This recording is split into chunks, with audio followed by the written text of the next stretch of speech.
La première fois que j'ai découvert que c'était possible de le faire, c'était au moment où la technologie l'a rendu possible.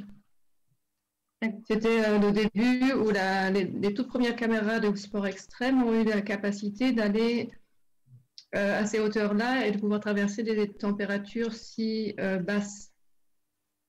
Et avec des systèmes de GPS satellites et des téléphones portables, il y a eu aussi au même moment la possibilité de pouvoir suivre les caméras qui montaient à cette hauteur-là.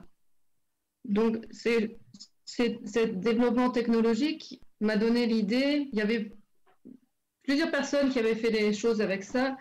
Il y avait quelqu'un qui avait envoyé un hamburger dans la stratosphère. Il y en avait un qui avait fait une publicité pour du thé. Un Playmobil était monté. Je me suis dit, mais ce serait intéressant de faire quelque chose d'artistique avec un thème aussi peut-être politique, sociopolitique. Et donc voilà, c'est comme ça que j'ai eu cette idée à travers donc le développement de la technologie, et j'ai donc marié ça avec des questions que j'ai sur les changements de perspective. Dire l'or à son origine dans l'espace, c'est une chose qu'on ne sait pas tous. J'ai appris ça aussi, ça m'a beaucoup surpris.